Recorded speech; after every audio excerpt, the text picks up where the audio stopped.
Hola sextos básicos, ¿cómo están? Les quiero comentar que esta semana vamos a empezar a trabajar en un proyecto en conjunto con la asignatura de inglés.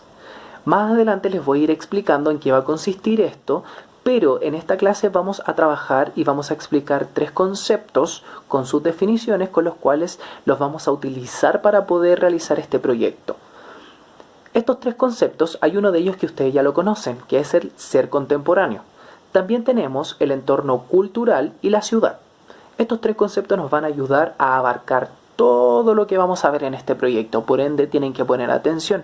Si pueden anotar los conceptos o lo que puedan ir entendiendo de ellos sería genial, porque recuerden que también después esto lo voy a ir preguntando en las pruebas. Primero tenemos el concepto de contemporáneo. ¿Recuerdan lo que era ser contemporáneo? Exacto, ser contemporáneo tenía que ver con el demostrar el contexto en el cual me encuentro. Luego, primero, antes que todo, tengo que nombrarles que estuve como recopilando mucha información respecto a los otros dos conceptos y explicarles que estos conceptos no son cerrados, no siempre van a significar lo mismo.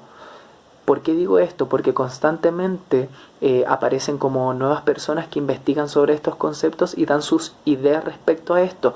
Por ende, el concepto siempre va cambiando respecto a ciertas definiciones que se van tomando a medida que se va investigando aún más. Estos conceptos, como ya les nombré, es ciudad y entorno cultural.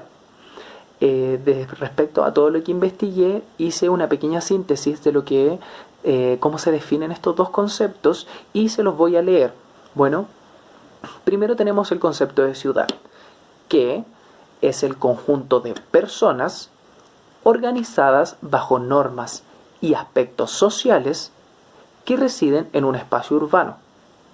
Por otro lado tenemos el concepto de entorno cultural. Aquí tenemos dos subconceptos, que es entorno y cultural. Entorno lo podemos entender y pensar como el medio ambiente, aplicándolo al trabajo que vamos a hacer. Y cultural, quiero que pongas mucha atención, porque cultural es el conjunto de acciones, tradiciones y aspectos simbólicos de un grupo humano. Todos estos aspectos no tienen barreras. Lo de las barreras igual es algo subjetivo, por ende ustedes también, como anteriormente lo habíamos visto con Jackson Pollock, tienen que crear sus propias ideas, sus propias definiciones respecto a estos conceptos, ya que son conceptos abiertos. En esta clase vamos a trabajar también con la fotografía, no sé si anteriormente lo habían trabajado, pero vamos a explicar un poco la fotografía. Para poder explicar esto, me basé en un libro llamado La sintaxis de la imagen, que es como la Biblia del diseño, y también explica algunos conceptos de arte que son bien importantes. Dentro de la fotografía debemos decir que fue como un corte dentro del arte, porque anteriormente se trabajaba con obras de arte, por ejemplo, con la pintura, y la fotografía llegó como a correr todo esto y decir como yo también me vengo a establecer porque yo también puedo realizar las cosas que puede ver el arte. El arte se trabajaba en ese momento respecto a tres ¿cómo lo podría llamar? A tres conceptos o a tres ideas, habilidades podríamos decirlo, si es que lo tratamos como de aplicar al concepto educativo, que es el registrar, interpretar y el expresar. Por ende, estos tres conceptos o estas tres habilidades se tomaban anteriormente dentro de las obras de arte y se intentaban aplicar, y la fotografía decía yo puedo hacer lo mismo pero de una manera mucho más fácil. La fotografía, ¿en qué nos podía apoyar?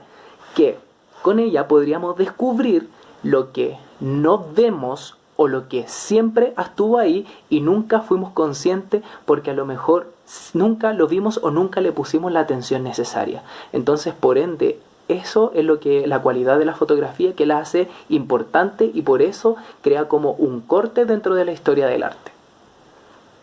Para esta actividad, ¿de qué forma vamos a aplicar la fotografía? Voy a explicarles 5 tipos de ángulos que se utilizan dentro de la fotografía y también les voy a mencionar para qué se utilizan estos 5 ángulos. Primero se los voy a nombrar.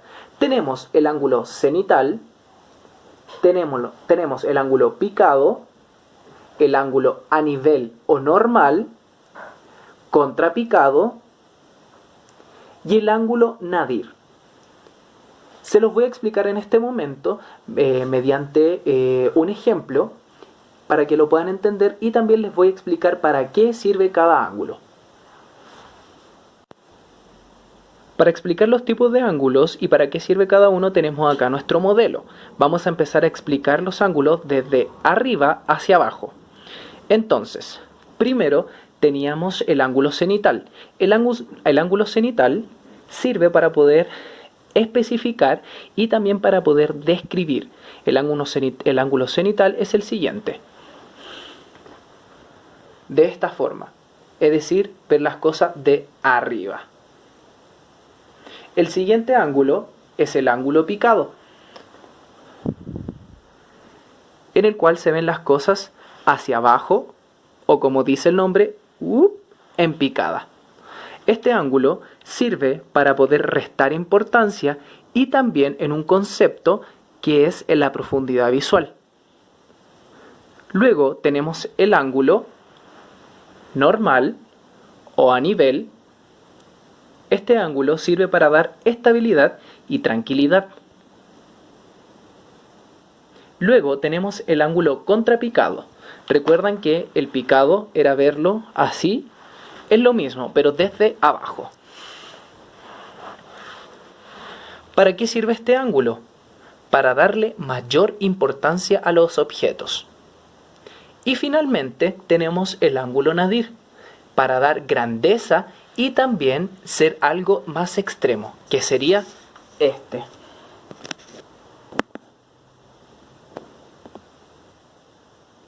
Bueno, y aquí estamos con mi modelo para poder darles la actividad que tienen que hacer esta semana. ¿Qué sería?